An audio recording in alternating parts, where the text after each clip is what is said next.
안녕하세요. 그로우매트입니다. 우리가 사업을 시작할 때 가장 먼저 던져야 할 질문은 어떤 문제를 해결할 것인가? 였죠. 이건 지난 시간에 함께 이야기했어요. 근데 이제 진짜 중요한 포인트로 들어갑니다. 문제를 찾았다면 이제는 그 문제를 어떻게 푸느냐가 중요하거든요. 그리고 그게 바로 오늘 이야기할 차별화입니다. 사실 이 부분이 진짜 사업의 설계예요. 이걸 고민하지 않으면요, 어느 순간 나 말고도 이거 하는 사람 많잖아라는 현실을 마주하게 됩니다. 예를 들어볼게요. 요즘 샐러드 브랜드 진짜 많죠. 헬스용, 다이어트용, 간편식까지. 근데 다 같은 채소의 드레싱인데 왜 어떤 브랜드는 줄 서서 시키고 어떤 데는 매출이 안 나올까요? 이유는 간단해요. 샐러드는 같아도 푸는 방식이 다르기 때문입니다. 어디는 하루 한 끼를 보내주고 어디는 일주일치 식단을 설계해줘요. 어디는 직장인만 타깃으로 잡고 어디는 40살, 50살 여성 대상이죠. 같은 문제라도 해결 방식이 다르면 완전히 다른 사업이 됩니다. 이게 바로 차별화입니다. 문제는 다들 비슷하게 알고 있어요. 점심 뭐 먹지? 운동해야 하는데 귀찮아. 홍보는 해야 하는데 뭘 해야 하지? 그런데 이걸 어떤 방식으로, 어떤 태도로 누구를 위해 푸느냐에 따라서 완전히 다른 브랜드가 만들어지는 거예요. 예를 하나 더 들어볼게요. 정보를 정리하는 툴이라고 하면 노션, 에버노트, 구글킵 많죠? 근데 왜 어떤 사람은 노션만 쓰고 어떤 사람은 구글킵이 편하다고 할까요? 노션은 다기능형이고 디자인 깔끔하고 브랜드 감성이 약간 힙해요. 개발자, 디자이너들이 좋아하죠. 반면 구글킵은 단순해요. 빠르게 메모하고 동기화하고 끝. 누구나 쓰기 쉬운 걸로 차별화된 거예요. 그래서요, 차별화가 없으면 고객은 비교부터 합니다. 이거 얼마예요?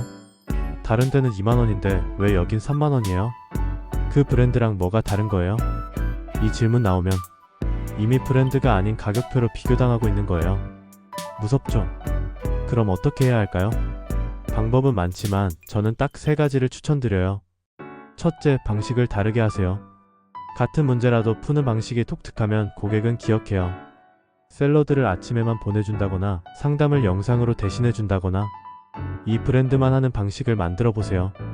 둘째, 말투와 태도를 차별화하세요. 같은 내용도 어떤 말투로 전달하느냐에 따라 브랜드 이미지가 완전히 달라집니다. 예를 들어, 안녕하세요. 오늘도 매출 터지는 꿀팁 알려드릴게요. PS. 매출은 감정이 아니라 구조입니다. 오늘은 그 구조에 대해 이야기해보죠. 같은 마케팅 이야기인데 완전 다르죠? 브랜드는 결국 고객이 듣고 싶은 느낌으로 다가가야 합니다. 셋째, 대상을 좁히세요. 모두를 위한 제품은 누구의 것도 아닙니다. 정확히 누구를 위한 것인지를 좁히면 그 시장에서는 독점할 수 있어요. 이건 30대 초반 여성들을 위한 셀프케어 브랜드입니다. 이렇게 말하면요, 30대 여성은 딱 들어맞고 나머지는 그냥 스쳐 지나가요. 괜찮습니다. 브랜드는 넓히기 전에 깊어져야 해요.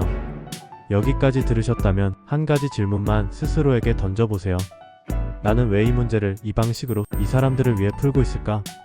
이 질문에 답이 나온다면 브랜드 방향은 이미 반은 잡은 겁니다. 반대로 이게 없다면 고객도 당신을 기억하지 못할 가능성이 커요. 왜냐하면 차별화는 기억의 출발점이거든요. 오늘 정리해볼게요. 차별화는 가격 싸움에서 벗어나는 유일한 방법이고 고객이 당신을 기억하는 이유이며 결국 사업을 지속 가능하게 만드는 구조입니다. 다음 시간에는 그렇게 차별화된 브랜드를 어떻게 고객에게 알릴 것인가? 즉 마케팅의 첫걸음에 대해 이야기해볼게요. 그로우매트였습니다. 사업은 선택이 아니라 설계입니다. 그 설계를 지금부터 제대로 해보죠.